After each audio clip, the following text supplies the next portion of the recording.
Allah sudah tetapkan untuk kita agar kita tidak menyembah kepada selain Allah. Nomor satu, tauhid. Nomor satu apa? Tauhid. Pentingnya tauhid. Jaga tauhid. Jangan sembah kepada selain Allah. Tapi bahasan kita sudah selesai karena pas tauhid dibahas ketika bab syirik. Sekarang bahasannya adalah uququl walidain. Lalu sikap kita sama orang tua, ini yang mau dibahas. Wabil walidaini ihsana. Dan kepada kedua orang tua berbuat baiklah kita semua. Dan kepada kedua orang tua rawatlah mereka dengan sebaik mungkin semampu yang kita bisa. Imma yablughanna 'indakal kibar, karena akan ada fase di mana engkau bertambah usiamu, orang tuamu juga semakin bertambah tua. Ahaduhuma, salah satu di antara keduanya, ayah kita atau ibu kita, au kilahuma, atau dua-duanya, ahaduhuma, dua-duanya, au kilahuma, atau salah satu di antara keduanya. Fala takul lahuma uf, jangan pernah mengucap kata uf, ci, cek. Tahu cek ya jemaah? Mah, anakku tolong dibeli ini mah. Mama minta tolong anakku tolong begini ya. Itu cek. Termasuk ya hadirin, nggak boleh. Mama tolong beliin gas dong. Mama nih. Ceknya gitu, nggak diperkenankan dalam Islam. Fala takul lahuma uf, dan nada-nada senada dengan kata-kata yang condongnya merendahkan orang tua. Fala takul lahuma uf, jangan bilang ci, uf, cek. Nggak boleh sama sekali sama orang tua. Terus gimana? Wa qul lahuma qawlan karima. Dan kepada kedua orang tua berbicaralah dengan kosakata bahasa yang baik. Pilih diksi terbaik. Kalau di Jawa itu kan kita punya banyak opsi diksi aja, Mak. Kalau bahasa Indonesia tuh cenderung plain, sama. Mau kita bicara sama orang yang lebih tua ataupun yang lebih muda, sama. Bapak sudah makan, adik sudah makan. Bahasa Indonesia itu baku.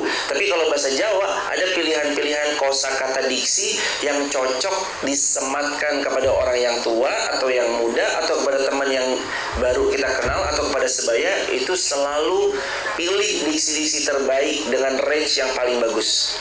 Itu namanya waqul lahuma, berbicara kepada kedua orang tua qaulan karima, dengan perkataan yang mulia. Karim itu perkataan yang mulia. Pak wes mangan rong, nggak mungkin. Tapi kalau sama bapak kita bilangnya bapak sampun dahar dereng. Nggak mungkin kita bilang sama ibu kita, mak wes adus rong, nggak mungkin. Tapi sampun nopo dereng.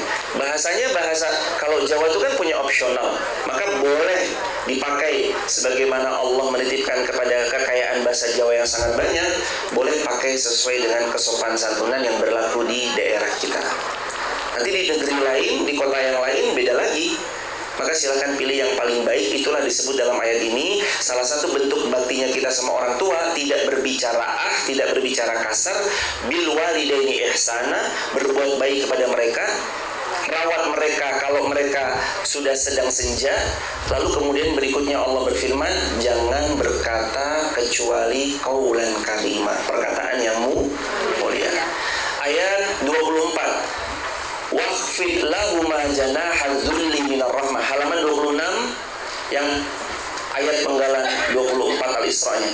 Waqfid lahuma janaha dzulli minar rahmah, turunkan sayapmu. Manusia punya sayap atau enggak?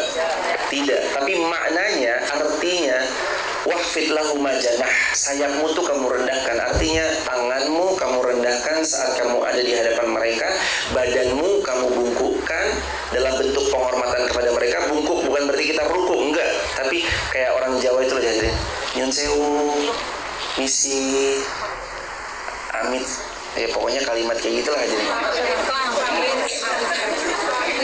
Kelamit apa?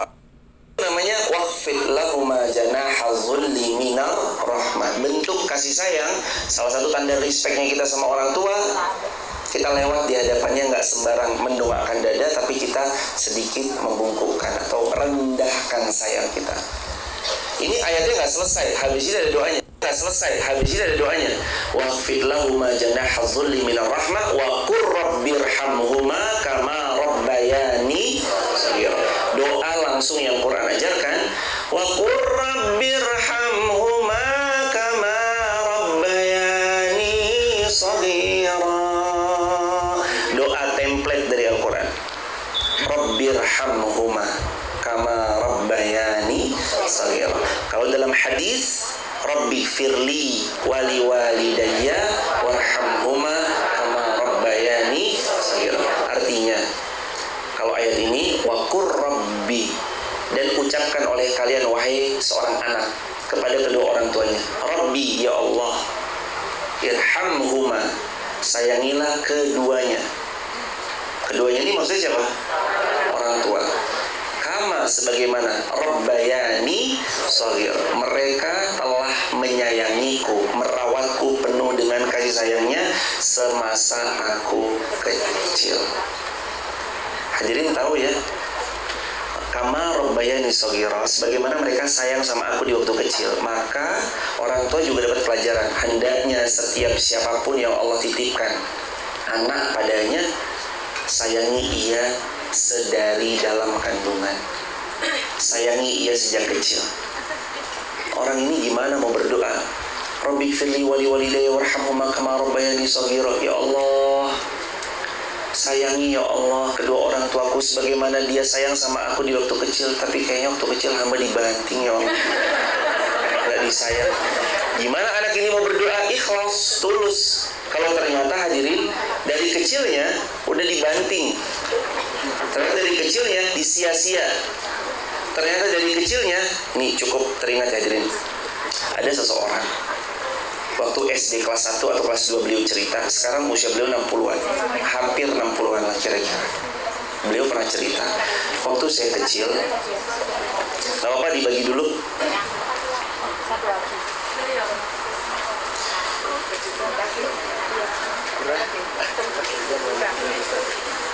Quran hadirin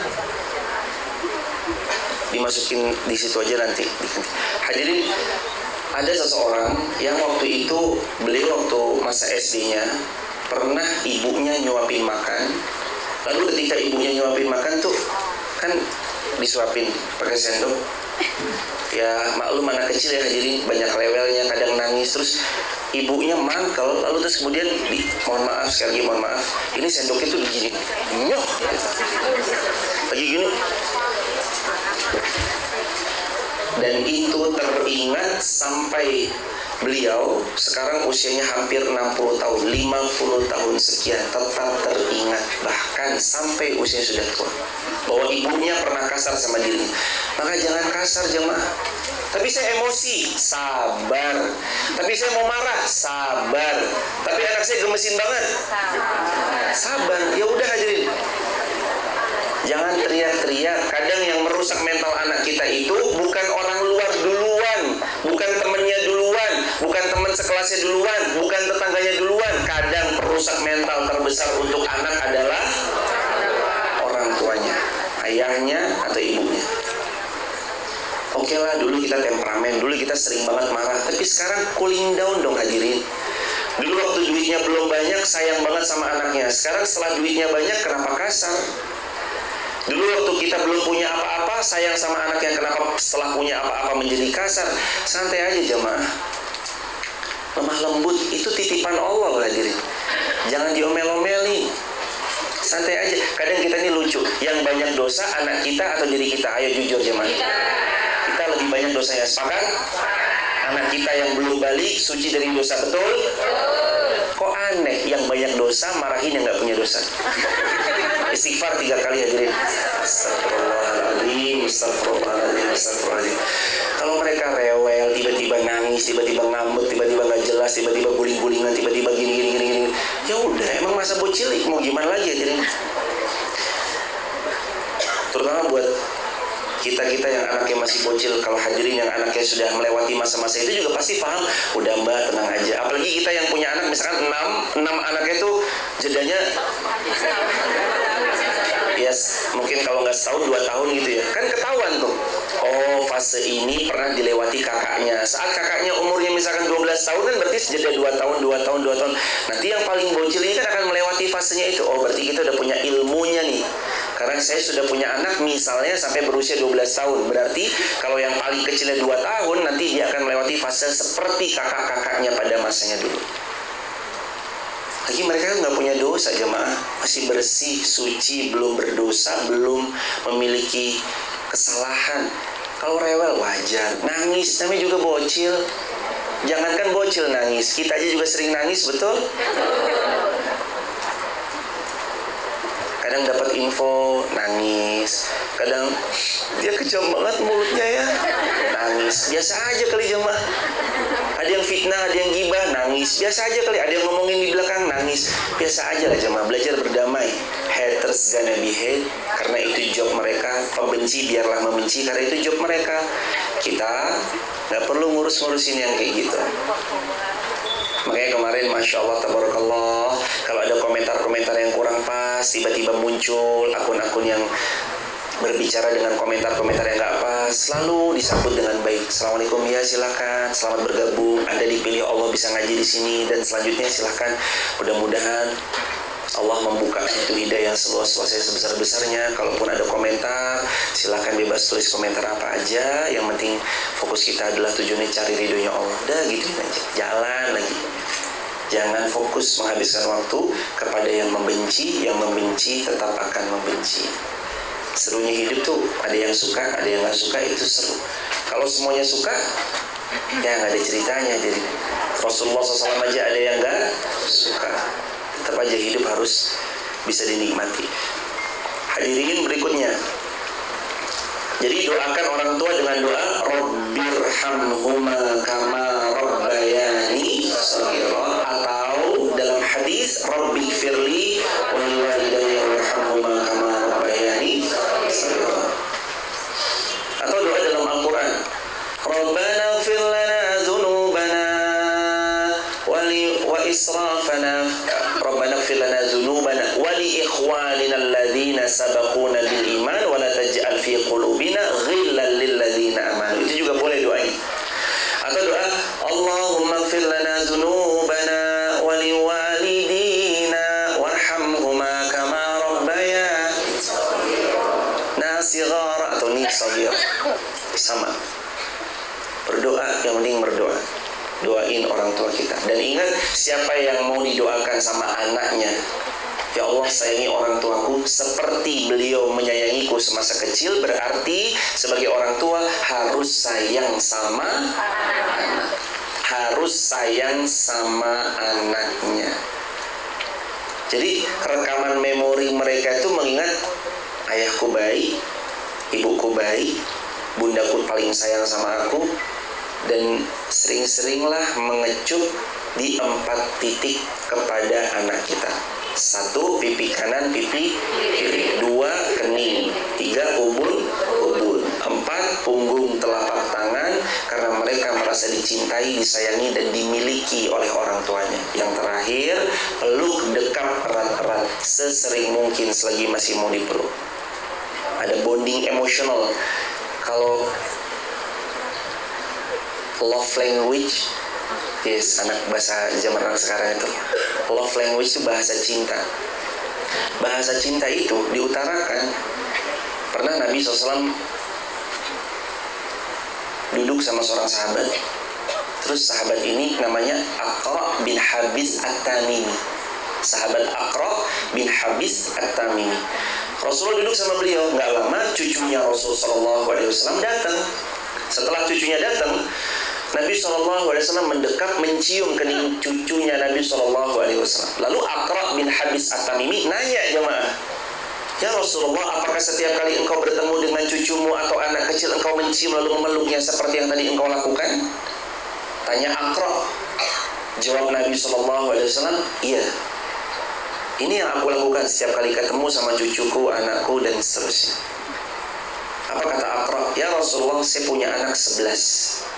Dan 11-11-nya anak saya tidak pernah saya peluk, tidak pernah saya cium sebagaimana Anda lakukan barusan. Terus apa kata Nabi SAW? Man la yarham la yurham. Siapa yang tidak sayang, maka jangan salahkan siapapun kecuali dirinya kalau besok dia tidak disayang oleh anak-anaknya. Man la yarham la yurham. Dihafalin. Man la yarham la yurham. Man la yarham la yurham. Man la yarham la yurham. Siapa yang tidak sayang, dia tidak disayang. Makanya sayangi anak-anaknya. Besok engkau akan dapati baktinya mereka, engkau akan dapati buah dari sayangmu selama ini kepada mereka. Tahu nggak hadirin, anak kita melihat bagaimana cara kita khidmat pada orang tua, nanti pun kita mendapat baktinya anak kita karena kita berkhidmat sama orang tua. Kalau hari ini, boleh direfleksikan buat diri sendiri, kalau hari ini kita mendapat, ya Allah semoga terhindar semuanya, tapi kalau hari ini Anda mendapatkan kedurhakaan dari anak Anda, berkacalah, bercerminlah, barangkali kita adalah anak yang juga durhaka kepada kedua orang tua kita. Kama tadinu tudan, sebagaimana kamu memperlakukan, seperti itu engkau akan dapat perlakuan. Kita pernah durhaka kok sama orang tua kita, wajar kalau tiba-tiba anak kita juga membangkang durhaka pada kita. Makanya bakti, mumpung mereka masih hidup, berbaktilah. Kalau sudah wafat, yang tersisa hanya air mata. Dan hidup gak akan pernah sama setelah kita memasukkan jasadnya kedua orang tua kita ke liang lahat. Dan hidup dimulai dari saat jasadnya orang tua kita masuk ke liang lahatnya, tidak akan pernah sama. Feeling Idul Fitrinya pasti berbeda. Saat kita pulang ke rumah orang tua kita pasti berbeda. Beda banget jemaah. Yang tersisa kita hanya bisa melakukan 7 amalan. 1, badalkan haji atas namanya, untuknya pahalanya. 2, badalkan umroh. Yang ketiga, bersedekah atas namanya. Yang keempat, berkurban atas namanya. Yang kelima, wakafkan sesuatu atas nama beliau. Yang keenam, sambung silaturahim kepada karib kerabat beliau yang masih hidup. Yang ketujuh, doakan beliau minimal dengan doa Allahumma gfir lahu warhamhu wa'afihi wa'afwan. Kalau perempuan, Allahumma gfir laha warhamha wa'afihi wa'afwan. Semoga orang tua kita yang masih ada, Allah sehatkan badannya, Allah muliakan dunia akhiratnya, dijadikan akhir senjanya akhir senja yang bahagia. Dan yang sudah wafat berpulang, semoga Allah lapangkan kuburnya, jadikan riyad min riyadil jannah, dan semoga Allah karuniai kita nanti kumpul lagi di surga Allah. Ayat Al-Ankabut, ayat 8 surah Al-Ankabut, bawahnya hadirin. Wa wassaynal insana biwalidayhi husna, dan Allah wajibkan kepada manusia berbuat baik kepada ibu dan bapaknya. Hukum berbakti pada dua orang tua dan berbuat baik kepada mereka hukumnya apa? Wajib, bukan sunnah ya hadirin. Wajib, ingat ya hadirin, kita sama orang tua wajib. Kalau ada pertanyaan, seorang suami harus berpihak kepada siapa? Ini pertanyaan yang sering banget diutarakan. Kepada siapa seorang suami harus berpihak ketika dia punya uang? Orang tuanya kah? Ataukah istrinya? Wah, ada 2 kubu di sini kayaknya. Kubu yang punya mantu kayaknya orang tua. Kubu yang mantu istrinya. Jadi yang mana nih? Dua-duanya. 100% wajib bakti sama orang tua, 100% wajib menafkahi istri. Terus kalau punya, berarti dibagi 2 semampunya. Tapi kalau ditanya dia wajib menafkahi siapa, nafkah itu wajib bagi istri. Nafkah loh ya. Suami itu wajib mencari nafkah untuk istrinya. Adapun orang tua kita, wajibnya nafkah mereka ditanggung siapa? Suaminya ibu kita. Berarti siapa? Bapak, ditanggung bapak. Bapak yang bertanggung jawab nafkahnya ibu kita. Anak kalaupun mau memberi atau menghadiahi kepada orang tua, itu namanya hadiah. Namanya hadiah, bentuk bakti dalam rangka birrul walidain. Tapi wajibnya nafkah untuk istri. Wajibnya seorang suami keluar mencari nafkah untuk istri dan anak-anaknya. Kepada orang tua, berbakti beliau. Maka sebenarnya pertanyaan yang salah nggak bisa menimbulkan jawaban yang benar, karena pertanyaan udah salah. Pertanyaan yang salah itu begini, yang mana yang harus diutamakan? Karena dua-duanya bukan untuk dipilih, dua-duanya untuk kita berbakti pada orang tua. Satunya wajib bagi kita bertanggung jawab. Udah, kamu pilih aja, aku atau mamamu. Istri yang begitu juga jangan. Dia bilang sama suaminya, kamu nih ibu, terus pilih antara aku atau ibumu. Ya jelas, jangan begitu dong hadirin. Itu bukan pilihan jemaah. Pertanyaan yang salah menghasilkan jawaban tidak. Tidak ada jawaban yang benar bagi pertanyaan yang salah. Ya karena pertanyaannya salah. Pilih mana? Aku atau ibumu? Ya jelas harus pilih dua-duanya dong. Dia harus bertanggung jawab kepada istri dan anak-anaknya. Di sisi lain sebagai anak dia harus berbakti kepada kedua orang tua. Ini buat teman-teman yang masih muda yang belum menikah, yang insya Allah tahun ini segera menikah ketemu jodoh yang salih-salihah. Pegang baik-baik ya, ini ilmu banget nih. Karena menikah tuh jangan cuma tentang enak banget ya di Mekah, Madinah dia gandengan tangan terus foto video, backgroundnya payung-payung Masjid Nabawi gitu. Bukan cuma tentang semata ya, tapi nikah butuh ilmu. Nikah bukan cuma tentang itu artinya romantisme. Banget sih, so sweet, bukan cuma itu aja. Nikah butuh ilmu. Jangan dikira cuma tentang itu aja, nikah butuh ilmu. Nanti setelah sesaat engkau menerima pinangan, berpikirlah, ini buat teman-teman yang masih jovisa, setelah ada laki-laki yang melamar, ingat selalu bahwa ketika engkau menerima khitbah atau pinangan dari seorang laki-laki, berarti engkau siap menerima bukan cuma laki-laki itu, tapi juga keluarganya. Dalam tanda petik, menikah itu bukan cuma saya menikah dengan Umi Arin dari Garung, saya dari Depok Kubah Mas, lalu saya menikah dengan beliau. Bukan cuma itu aja. Kami berdua enggak, tapi dalam tanda petik kita menikah dengan keluarga besarnya. Keluarga besarnya ada yang dari Dawuhan, dari Setieng, dari Argopeni ada, lalu dari ini ada, dari situ ada, dari Siwuran ada. Ya udah, dalam tanda petik kita menerima, harus menikahi dalam tanda petik ya, maksudnya menerima keadaan keluarga besarnya. Beliau pun juga sama, demikian adanya. Nggak ada lagi ceritanya ibumu, ibuku, ibuku. Adanya ibu kita. Orang tua kita jadi 4 jemaah. 4 setelah nikah. Dan ingat perintahnya Nabi SAW, dan itu Nabi praktekkan langsung, tidak berlama-lama di tempat orang tua atau mertua, kecuali paling lama dalam satu riwayat 9 hari atau 7 hari. Paling sedikit 1-3 harian. Kata Nabi SAW, tidak seseorang itu bertinggal di tempat mertuanya kecuali 3 hari atau 7 hari atau auka, maka Nabi SAW. Selepas daripada itu, rumah sendiri ini artinya tinggal mandiri. Perintahnya Rasul memang sebaiknya tinggal mandiri. Perintahnya Rasulullah SAW. Juga dalam Al-Quran At-Tolak ayat yang ke-6, askinuhunna min haitsu sakantum min wujudikum. Kalau sudah menikah, tempatkan istrimu di tempat tinggal sesuai dengan kemampuanmu. Mampunya ngontrak ya ngontrak, mampunya beli rumah ya beli rumah, mampunya sewa ya sewa. Tapi yang jelas, pilihan memilih antara istri sama orang tua itu ya juga bukan pilihan sih hadirin.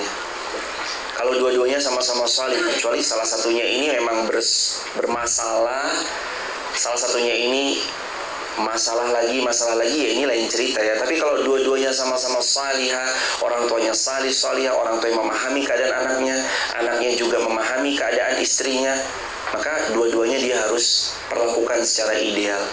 Jadi bakti kita sama orang tua ya 100%, tanggung jawabnya kita kepada keluarga juga 100%. Dan jangan jadikan, wahai para suami, engkau tinggal satu rumah dengan mertua, karena menantu belum tentu nyaman tinggal sama mertua. Pun sama, mertua belum tentu nyaman tinggal sama menantu. Ada kalanya mungkin capek, pengen rebahan, ya habis subuh tidur lagi, bangunnya agak siangan. Itu pun juga dilakukan jarang-jarang banget. Tapi begitu tinggal sama mertua, langsung kentara banget itu pasti. Wah, ini mantu pemalas ini. Kadang ya. Ala unabbiukum Mohon izin, tarik yang ketiga hadirin. Ana biukum bi akbaril kabair, maukah aku tunjukkan kepada kalian dosa yang paling besar? Fadzakara minha uququl walidain. Dosa terbesar itu adalah durhaka kepada kedua orang tua. Izin hadirin, durhaka pada orang tua itu sangat besar dosanya di mata Allah. Tapi jangan lupa Umar bin Khattab menyebutkan ada bukan hanya anak durhaka, tapi ada orang tua yang durhaka. Datang seorang orang tua bilang sama Amirul Mukminin Umar bin Khattab, "Wahai Amirul Mukminin, anakku durhaka sama aku." Umar tabayyun, nggak begitu main percaya aja ketika ada orang bilang anak saya durhaka wahai Amirul Mukminin. Kata Umar, "Panggil anakmu, bawa kemari, saya mau dengar langsung dari beliau." Anaknya didatangkan, lalu ditanya, "Wahai fulan, kata ayahmu kamu anak yang durhaka, benarkah itu?" Lalu fulan ini balik tanya, "Wahai Amirul Mukminin, apa pendapat Anda jika seseorang menikah dengan perempuan yang tidak baik agamanya?" Keliru. "Apa pendapat Anda jika dia memiliki anak lalu anaknya tidak pernah diajarkan Al-Quran?" Keliru. "Apa pendapat Anda jika dia punya anak, anaknya tidak pernah diajarkan hadis?" Keliru. "Apa pendapat Anda kalau dia punya anak gak diajarin sholat?"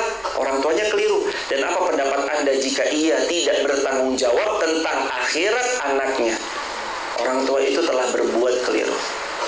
Maka beliaulah, wahai Amirul Mukminin Umar bin Khattab, "Orang tuaku memilihkan ibu yang buruk untukku, tidak mengajariku Al-Quran, tidak mengajariku hadis Nabi, dan tidak pernah mengajariku sholat, serta tidak peduli terhadap urusan akhiratku." Apa kata Sayyidina Umar bin Khattab radhiyallahu anhu? Beliau mengatakan, "Maka kalau begitu kamu yang durhaka kepada anakmu." Mohon maaf saya harus utarakan hadirin, ini berat sekali. Tapi kalau Anda sebagai orang tua, Anda salah, akui salah. Anda riba, anak Anda ngingetin, "Mah jangan riba, Pak jangan riba." "Alah nggak apa-apa, urusan ini urusan bapak, urusan ini urusan ibu, udah kamu nggak usah, udah kamu sekolah aja sekolah." Anda diingetin sama anak begitu, terus pada akhirnya Anda kena kejeblos riba, udah jual rumah, jual mobil, jual apa, ribanya belum ketutup. Anda salah, akui salah. Oh, dasar anak durhaka. Dan kalau anak Anda berucap benar, Anda keliru. Anak Anda mengingatkan, Anda nggak terima, Anda mencaci maki, sumpah serapai anak dengan kalimat dasar anak durhaka. Kalimat kedurhakaan itu tidak akan kena kepada anak yang bicara benar, tapi kalimat itu akan naik ke langit, mencari kepada siapa dia datang. Kalau nggak ada, ke bumi, kepada siapa dia datang. Kalau kepada orang itu tidak pas, maka doa ucapan durhaka itu memantul pada yang mengucapkan. Dasar kamu anak durhaka, maka memantul pada yang mengucapkan. Termasuk juga anak yang, "Pak, Mah, jangan percaya deh sama klinik-klinik gini." "Apa sih anakku? Kamu tahu apa emang?" "Bapak nggak apa-apa kali masang cabai, tomat, bawang di pintu, digantung, dipaku. Mau masak sambal terasi Pak?" "Enggak." Astagfirullahaladzim. Anaknya udah berusaha mengingatkan tapi orang tuanya membantah. Anaknya sudah berusaha mengingatkan dengan cara yang baik, bahasa yang baik, tutur kata yang baik, tapi dia malah nggak terima, malah nuduh anaknya yang enggak, anaknya malah dibilang A, B, C, Z. Maka dialah orang tua yang durhaka kepada anaknya. Maka balance dalam Islam tuh balance. Bukan berarti kita sebagai orang tua kita maunya selalu benar adanya. Kalau sebagai orang tua salah, akui salah, minta maaf sama anak, jangan gengsi. Hadirin, yang tadi pagi mungkin anaknya rewel mau berangkat sekolah terus bentak anaknya, istighfar, pulang minta maaf, "Maafin mama ya, maafin bunda ya." Yang tadi sebelum anaknya berangkat sekolah rewel terus marah sama anaknya, pulang minta maaf. Jangan gengsi, nggak usah gengsi jadi orang tua. "Nah, maafin mama ya, kadang kalau mama begini-begini." Jangan gengsi. Ada anak durhaka pada orang tua, tapi ingat, kita sebagai orang tua juga bisa durhaka kepada anak. Salah satunya, tadi ingat nggak ngajarin Al-Quran. Itu juga durhaka loh hadirin. Anak kita dilesin bahasa A, bahasa B, bahasa C, les life skill ini, les memasak, gurunya didatangkan langsung dari Jepang. Masya Allah. Untuk les masak, guru langsung diimpor dari Jepang. Dibayar mahal. Begitu Al-Quran. Astagfirullahaladzim. Udah gak penting deh, gak usah belajar Quran. Bukan begitu, hadirin. Ajari anak kita belajar Quran, hadis Nabi, ajari sholat, ajak kepada kebaikan, ajari. Jangan sampai kitalah yang menjadi orang tua yang durhaka kepada anak. Dan kadang kebenaran itu datang lewat lisan anak kita, dan itu gengsi yang paling besar sebagai orang tua. Ibu tiba-tiba, mama kok cepet banget sih? Kok tiba-tiba mama punya usaha lagi, terus anaknya nyeletuk. Ini modalnya halal kan, Ma? Bukan riba kan? Terus, Ma, dia bilang, udahlah gak usah mikirin itu, udah tanggung jawab mama aja, udah kamu fokus belajar aja. Hati-hati jemaah. Kapan anak itu kan bisa jadi wasilah datangnya hidayah ya. Kalau anak itu udah bilang kayak gitu, tanda sayang sama orang tuanya. Jangan riba, Ma. Yaudah jangan riba, jangan dikit. Ntar dia cari utangan lagi. Ngapain cari utangan aja? Hidup bismillah. Kalau punya dinikmati, punya disyukuri, belum punya disabari. Ya Allah hadirin, mampu beli belum mampu, jangan kemakan, jangan mudah-mudah berhutang. Semoga yang punya hutang lunas semuanya. Ini aminku paling serius Ustaz. Dan habis ini kalau bisa ya jemaah, pelan-pelan lah hadirin. Kita kan udah ngaji cukup lumayan lama nih, jalan mau 3 tahun, 2 tahunnya lebih. Tapi kalau bisa dan harus bisa, pelan-pelan dihindari lah jemaah yang namanya bermudah-mudah membuka pintu hutang tuh dihindari. Jangan bermudah-mudah berhutang. Mampu pasti dimampuin kok. Kalau kita mindsetnya mampu, ingat Allah sesuai prasangka hambanya. Sangka sama Allah itu persangkaan yang terbaik. Karena kalau kita bersangka baik, dikasihnya yang lebih baik. Paling enak deh. Kalau kita bersangka baik sama manusia kan belum tentu ya. Ini kayaknya dia bakal ngutangin saya nih. Ternyata sampai sana malu toh. Dapat malu aja gitu. Makanya sangka baiknya hanya kepada Allah. Ini dosa besar. Di antaranya adalah orang tua yang durhaka kepada anaknya. Ridallah fi ridal walid, sukhtullah fi sukhtil walid. Yang paling akhir, halaman 26 paling akhir, paragraf paling bawah. Ridhonya Allah terletak pada ridhonya orang tua. Murka Allah juga terletak pada murkanya orang tua. Pertanyaannya, berarti apakah kalau orang tua saya ridho sama saya, Allah juga ridho? Jawabannya iya, selama apa yang dilakukan masih dalam koridor ketaatan terhadap syariat yang Allah perintahkan. Kalau orang tua ridho pada kita, Allah ridho, berarti kalau gimana sih? Apakah kalau orang tua kita ridho, Allah juga ridho sama kita? Jawabannya iya, selama yang dilakukan masih dalam koridor ketaatan dalam syariat yang Allah perintahkan. Maka kalau ada anak, kenapa pacaran? Orang tua saya ridho kok. Kan kalau orang tua saya ridho saya pacaran, berarti Allah juga ridho. Ini namanya kurang minum obat. Kurang minum obat sendiri. Dia berpacaran, dia tahu itu adalah sebuah kekeliruan. Orang tuanya ridho sekalipun, tapi orang tua saya ridho. Orang tuamu ridho atas kekeliruan atau kemaksiatan yang engkau lakukan, tidak serta-merta membuat Allah juga ridho, karena itu yang dilakukan adalah perbuatan dosa. Sama wasukhtullah fi sukhtil walid, murka Allah ada pada murkanya kedua orang tua. Berarti kalau orang tua saya murka sama saya, ibu sampai bilang kamu bukan anakku lagi, cuma gara-gara misalkan, Ma jangan pasang klenik-klenik di rumah, Ma ayo Ma beribadah yang tekun, Ma ayo sholat, Ma ayo. Gara-gara beliau ngajak kepada kebaikan, kok sampai ibunya mengatakan caci maki dan segala macamnya, itu tidak berlaku. Sekalipun orang tua murka pada anak, asalkan anaknya mengucapkan kalimat yang benar dengan cara yang benar, maka tidak berlaku murka Allah pada anak tersebut. Paham sampai sini? Gitu aja. Jadi koridor murkanya orang tua, murkanya Allah, ridhonya orang tua termasuk ridhonya Allah itu tergantung apa yang dilakukan oleh sang anak. Begitu ya.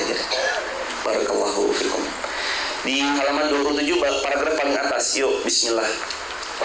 Al-walad awsatu abwabil jannah fa in syi'ta fahfaz wa in syi'ta fadayyi'. Orang tua adalah pintu surga yang paling tengah. Maka jika engkau mau, engkau jaga. Tapi kalau engkau tidak mau masuk surga, sia-siakan saja orang tuamu. Kata Nabi SAW, orang tua itu pintu surga kita. Kalau kamu masuk surga, jaga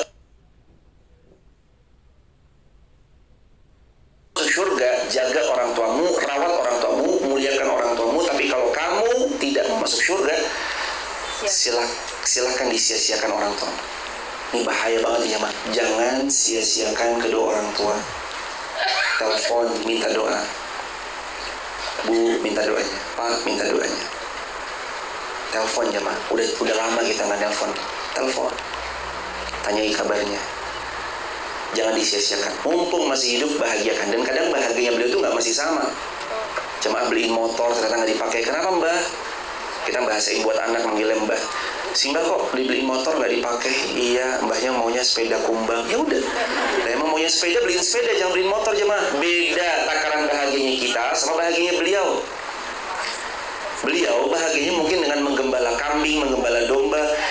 Jangan samain. Kita bahagianya diajak ke sini ke situ. Jangan samain. Kalau bahagia beliau memang itu ya, belikan. Kalau memang ada lahannya untuk ngisi-ngisi hari masa senjanya, nggak ada masalah. Itu hadirin jamaah yang dirahmati Allah Subhanahu wa taala. Berikutnya, al-jannah tahta aqdamil ummahat. Dan dari beliau, maksudnya beliau adalah Rasulullah SAW, Nabi yang mulia juga bersabda, surga itu ada di bawah telapak kakinya seorang ibu. Maka kalau besok aku dapat gaji pertama, akan aku belikan sepatu. Buat apa? Agar aku berikan sepatu itu kepada ibuku, agar surgaku tidak tergores. Ya kan, surga di bawah telapak kaki. Dan berarti nanti juga hadirin minta untuk nih cium kaki saya nih. Nggak boleh ya, seseorang tidak boleh sujud kecuali hanya kepada Nabi aja pernah bilang kan, kalau seseorang boleh sujud kepada yang lain, aku suruh perempuan sujud kepada suaminya. Tapi nggak boleh, haram sujud sama manusia. Manusia hanya boleh sujud kepada Allah. Nggak boleh kepada selain Allah tuh nggak boleh aja. Hanya sujud kepada Allah. Berikutnya hadirin, ja'a rajulun yasta'dhinu fil jihad ma'ah. Faqala Nabi sallallahu alaihi wasallam, ahayyu walidak? Qala na'am. Qala fa fihima fajahid. Seorang laki-laki datang meminta izin pada Rasulullah mau ikut berjihad di jalan Allah. Ya Rasulullah, saya mau ikut jihad. Laki-laki ini kabarnya membawa pedang, yang pedangnya itu masih menempel tanah saat dia pakai jalan. Lebih tinggi dan panjang pedangnya daripada tingginya si laki-laki ini. Jadi pedangnya pas dia bawa, kena tanah. Karena saking besarnya pedang ini masih kecil. Lalu Rasul bertanya, ahayyu walidak? Orang tuamu masih hidup atau enggak? Qala na'am. Beliau jawab, iya. Lalu kata Nabi, fafihima fajahid. Kepada kedua orang tuamu lah kamu berjihad. Jadi kita bakti sama orang tua itu jihad. Kita mudik itu ya jihad. Kita pulang kampung ya jihad. Kukira cukup 2 juta, ternyata yang pulang kampung pasti ngerasain ya. Dikira cukup 2 juta, ternyata tambahin nolnya 1. Astagfirullah. Tapi ingat, saat kita sama-sama meniatkan untuk berjihad di jalan Allah, apapun yang dikeluarkan untuk kita mudik, pulang kampung, pasti Allah ganti. Ini nanti soal mudik ini juga masalah dilematis untuk para perantau ya jemaah. Yakni saat lebaran ini harus ke tempat siapa, lebaran itu harus ke tempat siapa. Yang jelas komunikasikan saja dengan baik. Dan jangan lupa buat haruslah berbuat adil karena Allah berfirman i'dilu, harus adil ya, huwa aqrabu littaqwa, itu lebih dekat dengan ketakwaan. Kalau tahun kemarin lebarannya di rumah orang tua dari istri, maka tahun ini lebarannya di tempat suami. Bisa digituin atau dikomunikasikan aja yang enaknya kayak gimana. Karena gimana pun hadirin, seorang suami yang baik adalah suami yang mensupport istrinya untuk tetap bakti sama orang tuanya. Istri yang baik juga istri yang tetap mensupport suaminya untuk tetap bakti kepada kedua orang tuanya. Harus sama-sama berlapang dada. Bukan yang terbaik buat kamu, bukan yang terbaik buat aku, tapi setelah menikah yang terbaik buat kita. Apa yang terbaik buat kita? Mohon maaf, kayaknya tabungan belum cukup kalau mudi. Kayaknya belum cukup deh nih tabungan kita kalau mudik. Kita di sini dulu aja ya. Minta maaf sama ibu, mungkin kita bisa video call. Ya udah, sampaikan aja. Mohon maaf ya belum bisa mudik karena tabungannya masih belum memadai. Doain ya biar sehat. Bilang yang baik. Begitu hadirin tentang fafihi ma fajahid. Jadi orang mau berjihad sekalipun ketika dia orang tuanya masih hidup, Nabi suruh untuk bakti kepada kedua orang tua. Jadi kita bakti sama orang tua itu ya jihad. Jihadnya seorang anak. Halaman 28. Dibuka halaman 28. Ummuka wa abaka wa ukhtak wa akhak wa adnaka. Ibumu, bapakmu, saudara perempuanmu, saudara laki-lakimu, dan seterusnya ke bawah. Maksudnya apa ya Rasulullah? Ketika ditanya kepada ya Rasulullah, siapa nih yang paling berhak aku untuk berbakti kepada beliau? Atau siapa yang paling berhak aku perlakukan dengan hormat? Pertama siapa? Ummuk, ibu. Yang kedua? Bapak. Yang ketiga? Saudara perempuan. Yang keempat? Saudara laki-laki. Terus seterusnya ke bawah. Artinya kakak yang perempuan. Jadi gini jemaah, dalam keluarga yang paling harus dihormati ibu, berikutnya bapak, berikutnya kakak yang perempuan, berikutnya kakak yang perempuan, terus berikutnya kakak yang laki-laki, dan seterusnya ke bawah. Berarti siapa?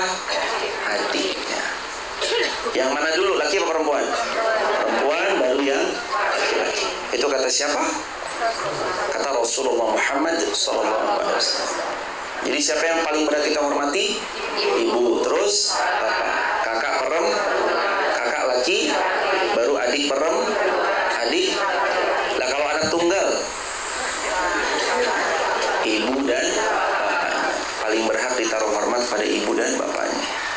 Lalu Rasulullah SAW juga bersabda, la yadkhulul jannah 'aqa wala mannan wala mudminul khamr wala mu'minu bisihr. Kata Nabi, tidak akan pernah masuk surganya Allah yang pertama orang yang durhaka kepada kedua orang tua. Yang kedua, orang yang ria terhadap sedekahnya, suka mengungkit-ungkit pemberi. Yang ketiga, pecandu minuman keras. Yang keempat, orang yang beriman kepada sihir, percaya sama sihir. Hati-hati karena ancamannya sangat keras. Hadis yang ketiga dari Abdullah bin Amr radhiyallahu anhu, beliau berkata, jaa a'rabiyyun faqala Nabi sallallahu alaihi wasallam, ya Rasulullah mal kabair? Qala al-isyraku billah, thumma madza ya Rasulullah? Thumma uququl walidain, thumma madza ya Rasulullah? Thumma al-yaminul ghamus. Ada seorang Arab Badui datang ke Nabi, lalu beliau nanya, ya Rasulullah, dosa apa yang paling besar? Kata Nabi SAW, isyraku billah, syirik kepada Allah. Yang kedua, uququl walidain, kamu durhaka kepada kedua orang tua. Yang ketiga, al-yaminul ghamus, orang yang sering sumpah dusta. Demi Allah, padahal bohong nih. Bicaranya bohong, bicara dusta. Hati-hati hadirin, na'udzubillah summa na'udzubillah. Berikutnya bawahnya, la yadkhulul jannah 'aqul wala mukadzibul bil qadar. Tidak akan pernah masuk surga. Halaman 29 bagian atas, dimulai dari hadis yang 28 bagian bawah. Rasul bersabda, tidak akan pernah masuk surganya Allah orang yang durhaka kepada kedua orang tua dan orang yang mendustakan takdir. Nggak ridho sama takdirnya. cara hidup terbaik kalau mau bahagia dan mau tenang itu ridhoi setiap takdir yang kau jumpai. Tulis di kolom komentar teman-teman. Ridhoi setiap takdir yang kau jumpai. Ridhoilah setiap takdir yang kita jumpai. Mau itu syarri wa khairi, mau itu buruk ataupun baik, ridho biqadaillah. Tahu apa yang membuat Allah ridho? Sabda Nabi, man radiya falahu ridho, man sakhita falahu sukhtu. Kalau kamu ridho atas takdirnya Allah, maka Allah pun ridho kepadamu. Dan kalau kamu murka lalu mendustakan takdirnya Allah, maka Allah pun murka kepadamu. Falahu sukhtu, Allah murka sama dia. Maka nanti enak atau nggak enak yang kita alami, bahagia atau sedih yang sedang kita hadapi, tetap yakini baik-baik bahwa takdir Allah pasti yang terbaik. Mau enak, mau nggak enak, sedih, senang, susah, bahagia, lagi berlimpah atau sedang disempitkan, yakini semua takdir Allah pasti yang terbaik. Itu cara supaya hidup kita terus diridhoi Allah, terus dalam kebahagiaan.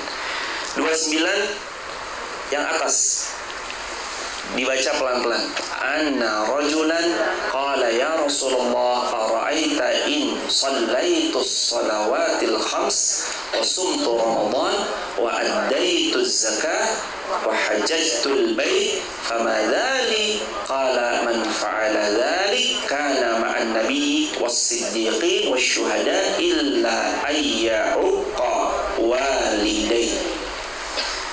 Dicermati pelan-pelan bahwa datang seorang laki-laki kepada Rasulullah, ya Rasulullah, apa pendapat Anda jika saya, yang pertama dia ngapain? Sholat 5 waktu. Kita sholat nggak? Ya. Alhamdulillah. Yang kedua, puasa bulan Ramadan. Kita lakukan nggak? Ya. Alhamdulillah. Yang ketiga, membayar zakat. Insya Allah kita semua bisa bayar zakat.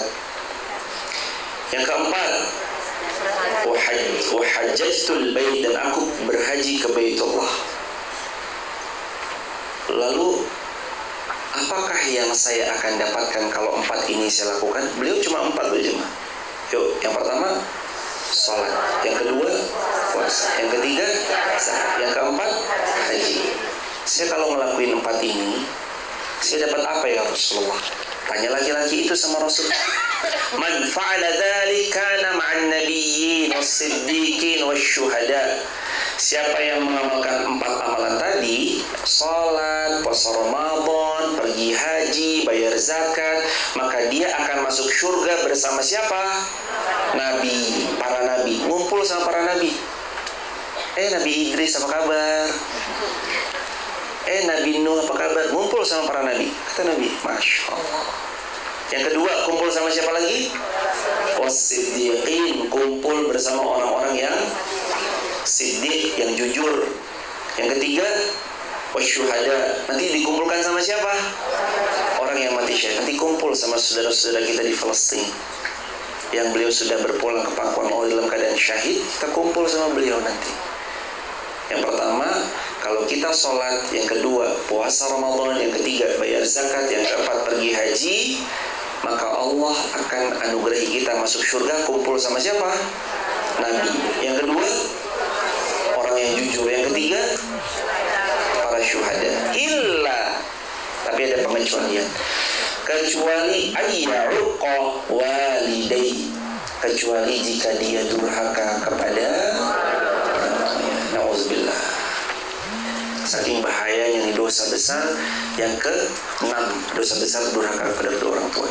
Kullu, yang bawah jemaah 29, yang bawah. Kullu dzunubi yu'akhirullahu minha ma sya'a ila yaumil qiyamah illa uququl walidain fa innahu yu'ajjal li sahibi. Setiap dosa Allah tangguhkan sampai hari kiamat pembalasannya, kecuali uququl walidain, orang yang durhaka kepada kedua orang tua. Fa innahu yu'ajjalu li sahibi. Kalau kamu durhaka sama orang tua, maka azabmu akan disegerakan di dunia. Nauzubillah. Orang durhaka sama orang tua disegerakan di dunia. Apalagi anak yang ngincer harta warisan. Terus kok nggak wafat orang tuanya.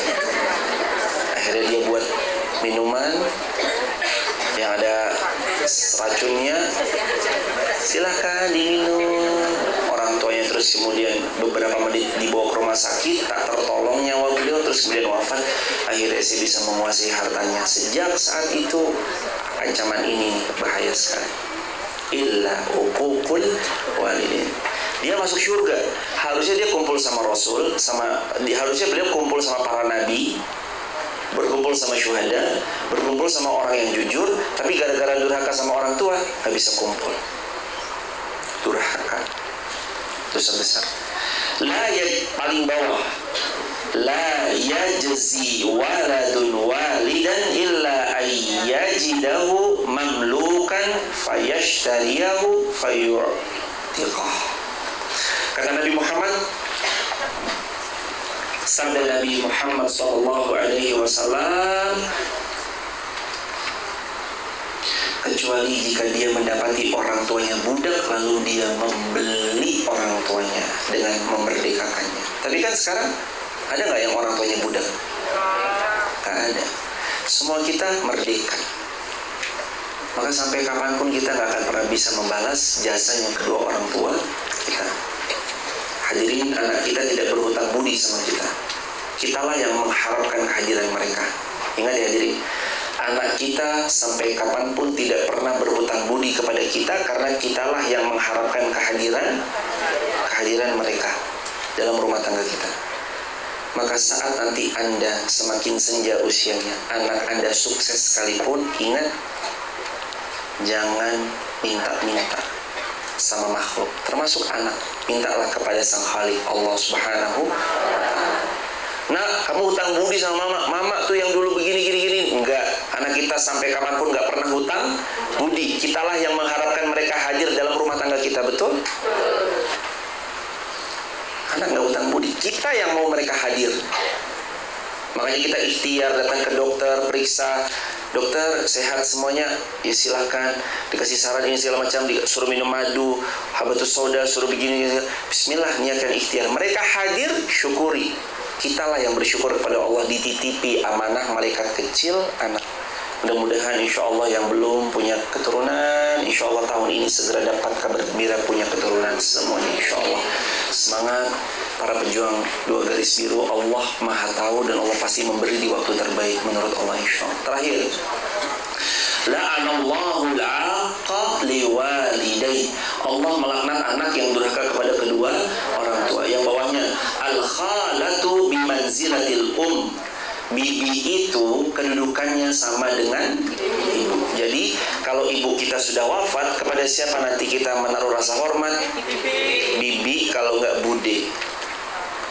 Pokoknya saudari perempuannya ibu kedudukannya sama kayak ibu. Kata Nabi SAW, Nabi bersabda dengan sanad yang hasan, Nabi bersabda SAW dalam riwayat Imam Tirmidzi dengan sanad yang sahih, al-khalatu bimanzilatil tante, bude, bibi itu wajib untuk kita hormati sebagaimana kita respect dan hormat kita kepada ibu. Lah kalau tante saya beda ceritanya nih, atau mungkin kakaknya beda ceritanya nih, tetap kita wajib hormat sama beliau karena kedudukan beliau itu seperti kedudukan ibu kita. Dari Wahab bin Munabbih, dia berkata, sesungguhnya Allah Subhanahu wa ta'ala berfirman, wahai Musa, hormatilah kedua orang tuamu, karena sesungguhnya orang yang menghormati kedua orang tuanya, maka aku panjangkan umurnya, aku berikan anak yang akan berbakti juga kepadanya, dan sebaliknya, siapa yang durhaka, aku pendekkan umurnya, dan aku berikan anak yang durhaka kepadanya. Nah, coba dibaca yang tadi. Kenapa kita dapat durhaka anak kita? Boleh jadi karena kita durhaka kepada, kan kata Wahab bin Munabbih gitu kan, kata ulama, kalau kamu bakti sama orang tuamu, besok anakmu bakti kepadamu. Jadi kita dari sekarang mau dapat baktinya anak-anak kita, mau gimana caranya? Berbaktilah kepada kedua orang tua. Bakti. Ka'ab bin Malik berkata, demi zat yang jiwaku dalam genggamannya, maksudnya demi Allah. Paragraf yang ke paling bawah, sebelum yang paling bawah. Ka'ab berkata, sudah ketemu? Demi Allah, maksudnya itu demi zat yang jiwaku ada dalam genggamannya, itu maksudnya demi Allah. Sesungguhnya Allah benar-benar menyegerakan kebinasaan seseorang hamba apabila dia durhaka kepada kedua orang tua. Nih hadirin, catat baik-baik. Siapa yang durhaka kepada kedua orang tua, binasa dia. Porak-poranda dia. Kalau durhaka sama orang tua, porak-poranda. Binasa. Terus, dan sesungguhnya Allah benar-benar akan memberkahi usia seorang hamba apabila dia berbakti kepada kedua orang tuanya dan Allah tambahkan kebaikan padanya. Kalau rezekimu ini bagus dijadiin status jemaah. Kalau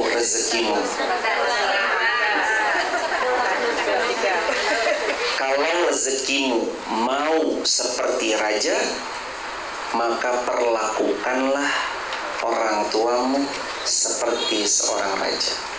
Karena bila engkau memperlakukan beliau seperti seorang raja, Allah pun akan mengkaruniaimu rezeki juga seperti seorang raja. Tapi siapa yang sia-siakan orang tuanya, maka hidupnya pun juga akan disia-siakan oleh Allah. Share jemaah. Susah diulangi jemaah, berat lagi. Nanti dipotong ya, jadi yang tadi share. Susah ya ngulangi di jemaah. Gimana misalnya? Kadang juga pas dengar ada kata-kata bisa ya ngomong begitu. Itu semua taufik dari Allah, dan ini pelajaran jemaah bahwa apapun yang diucapkan itu taufik, pertolongan dari kita. Nih dijahit aja sama Allah. Baca ini ayat sekian, hadis sekian, itu tuh Allah yang memberi karunia-Nya. Terakhir, dan Abu Bakar bin Abi Maryam berkata, aku pernah membaca dalam kitab Taurat bahwa orang yang memukul bapaknya dihilangkan nyawanya. Ini pada umat terdahulu. Jadi umat terdahulu itu kalau durhaka sama orang tua langsung disikat, dipisah lehernya dari badannya. Itu pada zaman dulu. Kalau sekarang ya enggak ya jemaah. Tapi cukuplah azabnya Allah yang akan membinasakan dia hidupnya di dunia. Waliyahzubillahi min dzalik. Sampai sini ada yang mau bertanya? Satu orang, silakan. Fadal. Itu dulu ya, Ibu. Mas, ada mikrofon, maaf Mas. Pada Ibu yang putih, ahlan. Di sana, Mbak, izin. Jazakumullah. Assalamualaikum warahmatullahi wabarakatuh. Waalaikumsalam warahmatullahi wabarakatuh. Mas Ustaz, saya mau nanya. Iya. Silakan Ibu. Saya punya ibu umur 93 tahun. Iya. Punya anak umur 8 tahun. Punya ibu umur 93 tahun. 93 tahun, punya anak umur 8 tahun. ya. Suka berebut TV. Iya. Tapi biasanya suka Upin, anaknya suka Ansa.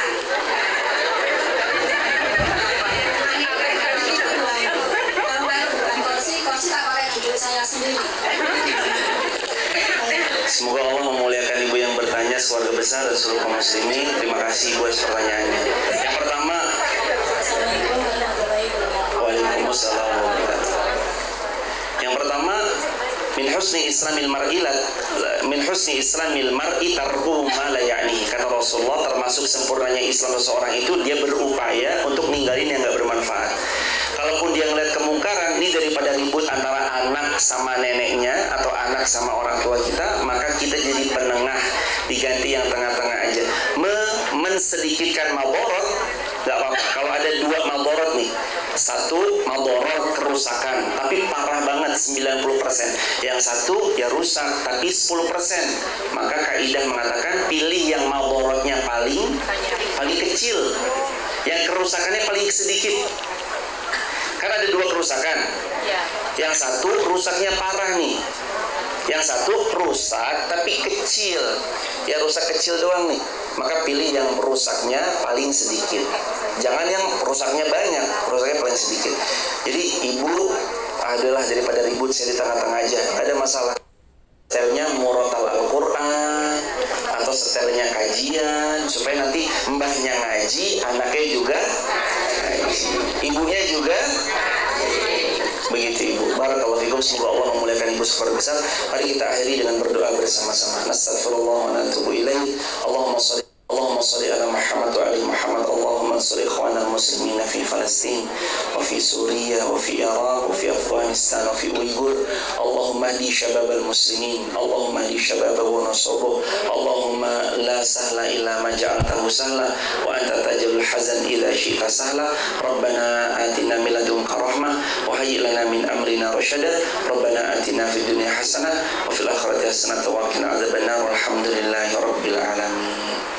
Kita akhiri dengan hamdalah. Alhamdulillahirabbil alamin. Subhanakallahumma bihamdika asyhadu an la ilaha illa anta astaghfiruka wa atubu ilaik. Assalamualaikum warahmatullahi wabarakatuh. Terima kasih teman-teman.